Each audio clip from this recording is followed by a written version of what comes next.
स्वागत है आप सभी का एक बार फिर से हमारे YouTube चैनल हिंदी ज्ञान पर। यूपी बोर्ड परीक्षा से लेकर के क्या बड़ी अपडेट है, इस पर हम चर्चा करेंगे। अब तक कितने विद्यार्थी परीक्षा छोड़ चुके हैं, इस पर भी हम चर्चा करेंगे। साथ ही आपके आगे आने वाले प्रश्न पत्रों का कैसा प्रारूप रहेगा, क्या छात्रों में उत्साह है परीक्षा को लेकर, इन तमाम बातों की जानकारी हम इस वीडियो के माध्यम तक आप तक पहुंचाने का प्रयास कर रहे हैं।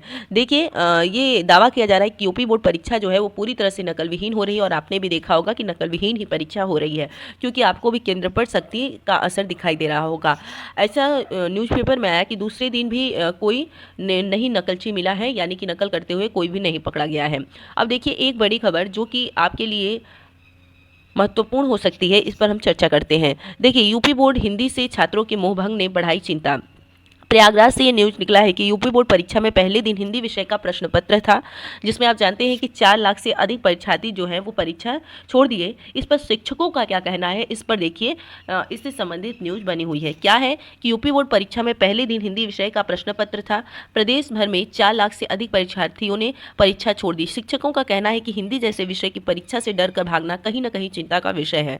कम से कम छात्रों को परीक्षा में उपस्थित होना चाहिए था। परिणाम चाहे कुछ भी होता, चुनौतियों में ही अवसर छिपे होते हैं। कहीं न कहीं इसके पीछे कोरोना के चलते छात्रों और शिक्षकों का प्रत्यक्ष संबंध न होना भी वजह है।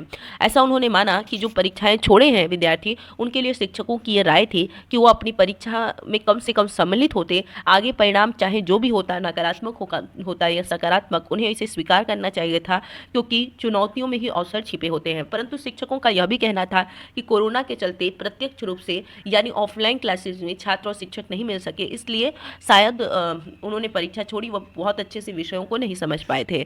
आगे कहा गया कि इलाहाबाद विश्वविद्यालय में हिंदी विभाग के assistant professor doctor Chitranjan Kumar कहते हैं कि यह अफसोस की बात है कि लाखों छात्रों ने पहले दिन ही यूपी बोर्ड परीक्षा से तौबा कर ली।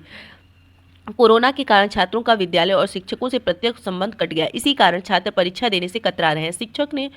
शिक्षक कहीं न कहीं कक्षा में छात्रों में विश्वास पैदा करते हैं, जिससे कि वो परीक्षा का सामना कर सकें। डॉक्टर चितरंजन ने कहा कि उन्होंने हिंदी का प्रश्न पत्र देखा। लघु और दीर्घ उत्तरीय प्रश्न काफ़ी सरल थे। छात्रों को परीक्षा में शामिल होना चाहिए था। परिणाम चाहे जो भी होता, छात्रों को यह बात समझनी होगी कि चुनौतियों में ही अवसर छिपे होते हैं।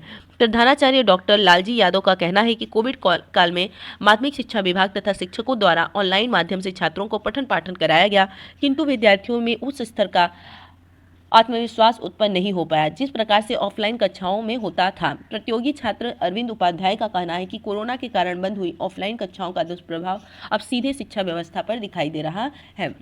ठीक है, तो कुल मिलाकर के यूपी बोर्ड परीक्षा को लेकर के एक बड़ी अपडेट है कि अब तक कोई भी विद्यार्थी पूरी तरह से नकल करते हुए नहीं पकड़ा गया है, यानी कि पूरी जो नकल की व्यवस्था थी वो समाप्त हो गई है। शायद यह भी डर है लोगों की परीक्षा छोड़ने की, चूंकि हिंदी का जो प्रश्न पत्र होता है 12th का, वो एक लेवल का प्रश्न पत्र आता है, परंतु इस बार 10th और 12th दोनों का ही प्रश्न पत्र आसान रहा। तो इस पर शिक्षकों ने कहा कि कम से कम आपको परीक्षा में सम्मिलित होना चाहिए। आप सभी विद्यार्थियों से भी अनुरोध है कि आप आगे की परीक्षा में अवश्य सम्मिलित हो, परिणाम आपके चाहे जो भी हो सकता है कि आपके परिणाम नेगेटिव ना हो करके आपके 90% पॉजिटिव ही परिणाम आने की संभावना हो, इसलिए आप परीक्षा में सम्मिलित होइए और चुनौतियों को स्वीकार कीजिए, ताकि आपको हो सकता है उसका परिणाम आपके हक में हो। तो शिक्षकों का भी कहना ये है कि परीक्षा से डर कर भागना ठीक नहीं है, इसलिए आपको उसमें परीक्षा देने बैठना चाहिए और उसके बाद परिणाम को स्वीकार करना चाहिए। आज के लिए इतना ही। फिर से जो भी अपडेट होगी हम आपको बताएंगे अपने वीडियो के माध्यम से। तब तक के लिए धन्यवाद। जय हिंद।